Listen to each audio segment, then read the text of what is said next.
Hello everybody, welcome to my channel. If you're new, if you're not, welcome back. My name is Ndandi Sonita, and today on our weekend diary episodes we are going to be talking about social media and fraud. Now, social media and fraud has become very rampant, be it on Facebook, be it on Instagram. Almost everybody is becoming a victim. Now, if you want to know more about this topic, please stay tuned, and in the meantime, subscribe to my channel.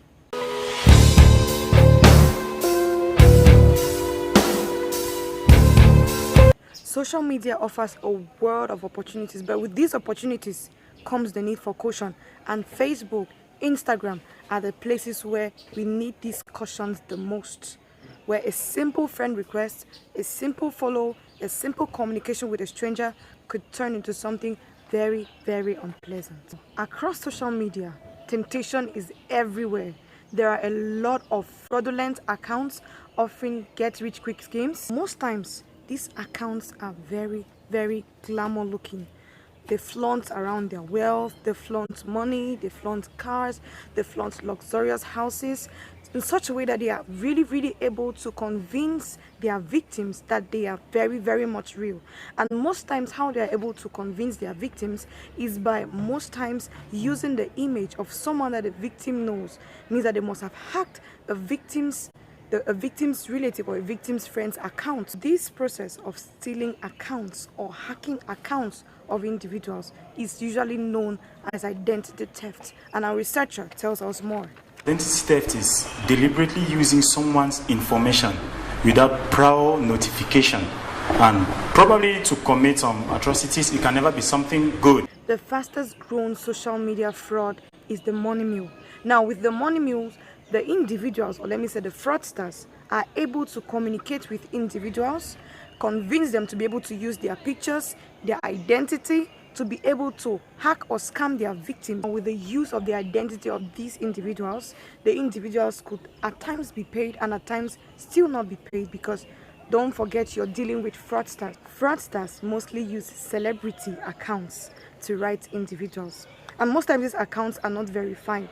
That's to show that the accounts are fake, because a real celebrity account is justified by a verification sign, and usually it's a blue tick beside the celebrity's name. And when this tick is not on that name and the celebrity in quotes starts writing you, that person is probably a fraudster. You could bring up stories like I just got registered for a United Nations program and my name has been shortlisted, so I will be happy if you vote for me, for instance. And voting doesn't take time, so you just tell them voting doesn't take time. Once you send the link to them and they log in trying to vote for you, we get their username and their password for Facebook. And once we get it, we don't change the name. We don't change the name of the Facebook account. All we do is we just start talking to their friends and making them understand that we are the ones, like they are the genuine ones. Now, a friend of mine called Zian was reached out on Facebook by scammers, and these scammers use the most common means by which young people fall prey. I bumped into a guy. He's been texting me on Messenger. I've not been replying. He texted for quite some time without any response, but then he kept on persisting and insisting. One day I decided to reply his message. He introduced himself as a Cameroonian, origin from the northwest. He has been based in the US all his life, and according to him, he had fallen in love with my profile and he wanted something more than a Facebook relationship with me. We became friends, we chatted for some time, and then he got up one day and texted me asking if I had a mobile money account, that I should send my number. I gave him my MTN number. He said he was going to send money.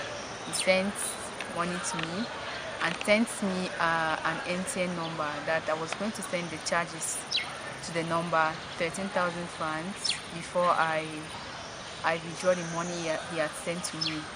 He asked me to deposit 13,000 francs, which according to him was the charges for the money he sent to me in dollars, and he sent me an MTN number saying he was the agent through whom I was supposed to get the money. I didn't send the charges. Since then, the love just died. We've not been in contact. He has not called, and ever since then he has not called to ask whether or not I've received the money. Now, apart from that, they have many more strategies that they use to convince their victims that they are real. We actually call them using private numbers or masked numbers. So what happens is we buy them online. There are a lot of stuff you can buy online to actually stop your phone number from being displayed. So we buy private numbers online or some fake numbers online, which we use to call our victims. And to have the numbers is easy. At times you get the numbers from WhatsApp group chat and a lot of group chat. So that's why we can easily call their names and pretend to be some of their relatives abroad and all of that. So we have many ways of having their phone numbers. So the other thing is, people are getting wiser now. At times we call them and they actually don't believe us. But there are some naive ones that we make them understand. We send some stuff for them and they actually believe. We send those stuff for them and we start luring them and giving them the sweet talks and all of that. So once they believe, we could ask them to send some money, because we always have stories to tell them.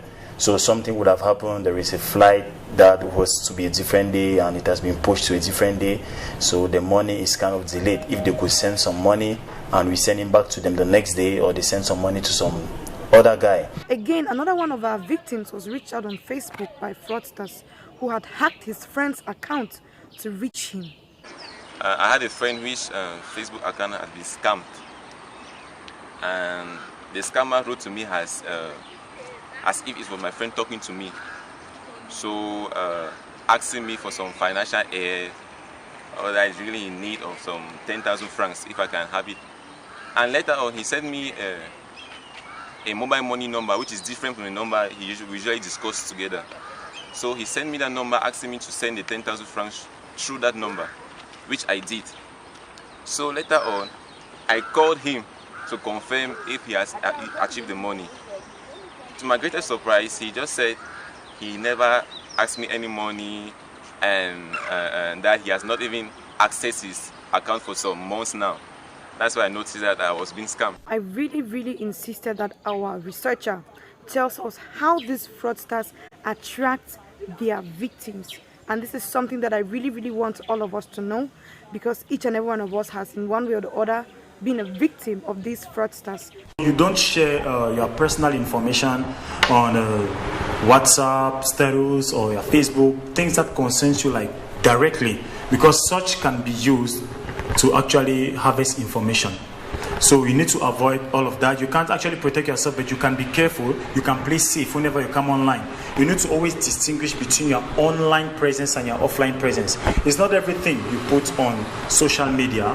It's not everything you put on social media. Some people do what they call information gathering. Just by checking everything you post on social media, they gather all of that and they can easily scam you with that. Like, okay, your younger sister is called, for instance, Susan. How did you know your younger sister is called Susan? Because they saw you posting it on your status. So when they do that, you actually think they know you or something, whereas they just saw what you posted on your status. You say you love your mom, they know you live with your mom and all of that. So all of the information you post, all of it can be used against you sooner or later. So you always need to be able to distinguish between your offline presence and your online presence. One, first of all, be alert to the fact that scams exist. Two, don't just communicate with anybody that you do not know on social media. Try to know the person that you are dealing with.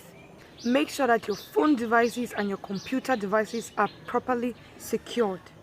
Learn to keep your personal details private, like your passwords, like your personal information, your bank account passwords.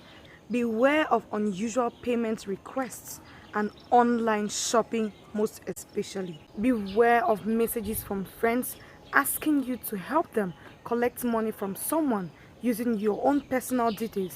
Then you might definitely be dealing with a fraudster. Most especially when an opportunity is too good to be true, then it definitely isn't true. Thank you for staying tuned. I hope this video was beneficial to you. If you loved this video, please like the video, share with your friends, and leave a comment down below, probably to explain your own experience with internet fraudsters. And if you haven't subscribed, please subscribe, and see you next week Friday.